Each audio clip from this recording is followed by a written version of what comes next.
Assalamualaikum warahmatullahi wabarakatuh. Perkenalkan, nama saya Maslia Fauzia dengan NIM 112422042. Yang terhormat kepada Bapak Suherdi sekaligus dosen pengampu mata kuliah prosedur dan metode kerja. Pada kesempatan kali ini, izinkan saya untuk memaparkan makalah mengenai SOP atau Standar Operating Procedure tentang identifikasi pengelolaan risiko dalam operasi kantor.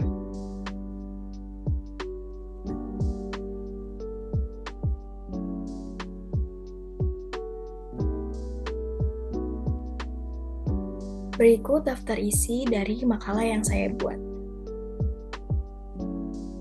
Pada bab pertama ada pendahuluan, yakni latar belakang. Informasi latar belakang mengenai SOP untuk mengidentifikasi pengelolaan risiko dalam operasional kantor sangatlah penting, mengingat lingkungan bisnis dan kompleksitas operasional yang selalu berubah. Nah, pengelolaan risiko ini dalam operasi kantor sangatlah penting karena dapat terjadi kerugian yang mempengaruhi kinerja, keberlanjutan, dan juga reputasi organisasi. Nah, melalui SOP yang jelas dan juga terstruktur, organisasi dapat melakukan peningkatan identifikasi risiko, di mana SOP membantu dalam menetapkan prosedur sistematis untuk mengidentifikasi berbagai risiko yang mungkin terjadi dalam operasional kantor. Nah, hal ini memungkinkan organisasi mengalokasikan sumber daya secara efisien untuk mengatasi risiko yang paling penting atau paling parah. Nah, hal ini penting untuk memastikan keberlanjutan, ketahanan, keamanan, dan juga menghadapi tantangan yang muncul dalam lingkungan bisnis yang dinamis. Lalu, dengan menerapkan SOP yang efektif, perusahaan dapat mengurangi paparan risiko dan meningkatkan kemampuan mereka untuk mencapai tujuan bisnis dengan lebih baik. Lalu selanjutnya ada rumusan masalah dan juga tujuan dibuatnya makalah ini. Selanjutnya mari kita masuk ke bab 2, yakni pembahasan. Yang pertama ada definisi SOP itu sendiri. SOP adalah dokumen proses yang merinci bagaimana karyawan harus melakukan tugas tertentu. Nah, SOP ini dapat berupa diagram alir proses atau flowchart, spesifikasi material, dan juga sebagainya, yakni menurut De Treville et al. Tahun 2005. Lalu, menurut Raini tahun 2020, SOP ini dapat diartikan sebagai salah satu pedoman utama tahapan-tahapan yang berkaitan dengan aktivitas kerja yang dilakukan secara rutin maupun non-rutin dalam sebuah perusahaan. Selanjutnya, menurut Tambunan 2008, menjelaskan bahwa SOP ini merupakan suatu pedoman yang berisi prosedur standar yang bertujuan untuk menjamin bahwa semua tindakan yang dilakukan dalam organisasi berjalan secara terencana, efektif, dan juga efisien. Lalu ada berbagai pengertian menurut Mesila dalam Minata. Lalu ada Gabriel. Nah, dari berbagai pengertian di atas ini dapat disimpulkan bahwa SOP itu merupakan acuan bagi karyawan yang berisi mengenai standar prosedur yang digunakan untuk memastikan bahwa kegiatan yang dilakukan di dalam perusahaan berjalan sesuai dengan tujuan perusahaan serta dapat meminimalisasi kesalahan. Selanjutnya, ada manfaat dan juga tujuan dari SOP itu sendiri. Standar Operating Procedure atau SOP menggambarkan bagaimana tujuan pekerjaan ini dilaksanakan sesuai dengan kebijakan dan juga peraturan yang berlaku, dan pastinya untuk memastikan proses kerja konsisten dan juga sistematis. Kembali lagi, menurut Raini tahun 2020, manfaat dari Standar Operating Procedure atau SOP itu sendiri adalah sebagai berikut. Yang pertama, memperjelas alur kegiatan. Yang kedua, menghemat waktu dan tenaga untuk melatih karyawan. Lalu yang ketiga itu mengeneralisasikan seluruh kegiatan yang dilakukan oleh seluruh pihak dalam perusahaan, yakni atau standarisasi kegiatan. Lalu yang keempat adalah memudahkan pemeringkatan dan peninjauan bagi manajer dalam melakukan evaluasi dan juga penilaian. Yang kelima, membantu perusahaan mengelola konsistensi kualitas. Lalu yang keenam, meningkatkan kemandirian pegawai dengan mengurangi keterlibatan manajer dalam proses cross-check harian kinerja para pegawai. Lalu yang terakhir adalah mendorong karyawan untuk memberikan informasi dan juga feedback ataupun umpan balik. Nah, penerapan SOP itu sendiri menjadi sebagai panduan karyawan dalam melakukan aktivitas di dalam perusahaan yang diharapkan dapat menghasilkan kinerja yang lebih efektif dan juga efisien lalu konsisten.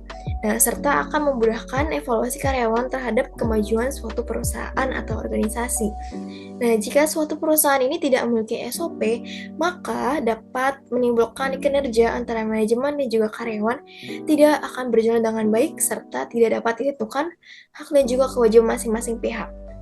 Selain itu, perusahaan akan kesulitan mengevaluasi kinerja karyawannya secara profesional karena tidak adanya instrumen ataupun pengukuran yang jelas, yakni menurut Andika et al. Tahun 2022. Selanjutnya adalah tujuan. Tujuan dari adanya SOP adalah sebagai berikut. Yang pertama, membantu memastikan kualitas dan juga konsistensi layanan. Yang kedua, ini memastikan adanya praktik yang baik. Lalu yang ketiga, memberikan kesempatan kepada anggota untuk memaksimalkan keterampilannya. Yang keempat, membantu menghindari kebingungan mengenai peran karyawan dalam melakukan pekerjaan atau klasifikasi peran. Lalu yang kelima, memberikan saran dan juga bimbingan untuk karyawan paruh waktu maupun penuh waktu. Yang ketiga adalah langkah-langkah untuk mengidentifikasi pengelolaan risiko dalam operasional kantor. Yang pertama ada Risk Self Assessment atau RSA, atau bahasa Indonesia sendiri adalah penilaian mandiri risiko.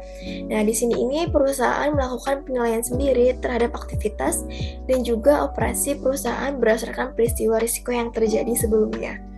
Yang kedua ada risk mapping atau pemetaan risiko.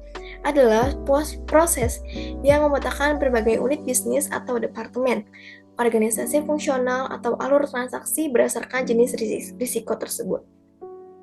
Lalu yang ketiga ada key risk indicator atau indikator risiko utama atau data statistik keuangan yang dapat memberikan gambaran mengenai situasi risiko operasional perusahaan. Lalu yang keempat ada limit threshold, adalah suatu metode untuk menunjukkan batasan kerugian yang dapat digunakan sebagai ukuran toleransi risiko yang dapat diterima.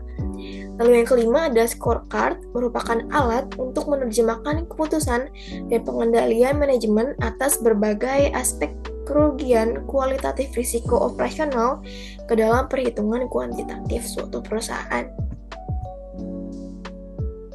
Selanjutnya yang keempat, kita akan membahas tentang contoh dari SOP itu sendiri mengenai identifikasi pengelolaan risiko dalam operasional kantor. Nah, pada makalah kali ini, saya mengambil prosedur yang berlaku di seluruh wilayah kerja PT Maju Jaya Makmur. Adapun job desk atau pembagian kerja PIC, penanggung jawab, yakni yang pertama, di dalam identifikasi pengelolaan risiko, pastinya harus melakukan perencanaan terkait proses identifikasi sebelum mengidentifikasi bahaya yang terjadi di area perusahaan itu dilakukan. Nah, perencanaan tersebut apa saja? Yang pertama pastinya ada pelatihan terhadap tim, penetapan form standar yang harus digunakan oleh tim untuk mendokumentasikan seluruh aspek dan juga bahaya yang dapat diidentifikasi. Lalu yang kedua, melakukan identifikasi atas bahaya kerja dan juga risiko yang ada di area kerja masing-masing divisi. Lalu yang ketiga, melakukan penilaian terhadap risiko yang telah ditetapkan dengan menggunakan matriks penilaian risiko. Yang keempat, ada menentukan kategori risiko yang bisa diterima dan juga tidak bisa diterima. Lalu yang kelima ada melakukan evaluasi terhadap risiko yang tidak bisa diterima dengan mempertimbangkan peraturan perundang-undangan yang berlaku, teknologi, finansial, dan juga pandangan dari pihak yang berkepentingan itu sendiri. Yang keenam adalah apabila dari hasil evaluasi dinyatakan bahwa risiko yang tidak bisa diterima tersebut perlu diimprove, maka selanjutnya kita harus menetapkan tindakan pengendalian dengan mempertimbangkan hierarki pengendalian.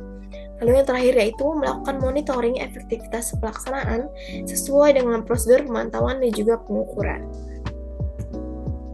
Selanjutnya yakni ada flowchart. Jadi ketika kita melakukan identifikasi pada operasional kantor, yang pertama kita harus melakukan perencanaan seperti kalimat yang di atas tadi.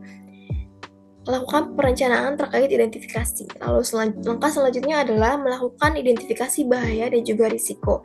Ini bisa dilakukan dengan cara memfilter ataupun menyaring bagaimana cara ataupun solusi yang dilakukan ketika identifikasi tersebut muncul, bahaya dan juga risikonya seperti apa. Lalu yang ketiga, lakukan penilaian risiko. Selanjutnya, terdapat kuesioner, apakah dari perencanaan tersebut bisa diterima atau tidak. Kalaupun bisa diterima, maka selanjutnya kita akan lakukan evaluasi. Nah, dari evaluasi tersebut, apakah kita perlu untuk improvement atau mengubah apa-apa yang sudah kita rencanakan sebelumnya? Jika iya, maka tetap sasaran sesuai prosedur strategic planning. Lalu, kalau misalnya tidak, maka tetapkan pengendalian tambahan sesuai hierarki pengendalian. Dan langkah selanjutnya, baik iya ataupun tidak, haruslah dengan implementasi tindakan dan atau sasaran. Lalu selanjutnya ada monitor efektivitas pelaksanaan sesuai dengan prosedur terkait. Ini langkah-langkahnya bisa dilengkap ketika penilaian risiko tersebut bisa diterima, maka langsung dialihkan kepada monitor ataupun sebagai bahan pengawasan dan juga evaluasi efektivitas pelaksanaan sesuai dengan prosedur terkait. Langkah selanjutnya yaitu apakah ada perubahan dari rencana-rencana ataupun cara-cara yang sudah kita implementasikan sebelumnya tersebut. Jika iya, maka lakukan perubahan sesuai prosedur manajemen perubahan. Lalu selanjutnya update daftar identifikasi bahaya, baik iya ataupun tidak. Lalu langkah selanjutnya ini adalah simpan catatan sesuai prosedur pengendalian catatan. Nah, hal ini berlaku sebagai reminder ataupun catatan terdahulu ketika kita sudah menetapkan misalnya ada kasus A, kita sudah identifikasi risiko, maka kemungkinan besar jangan sampai ke depannya kita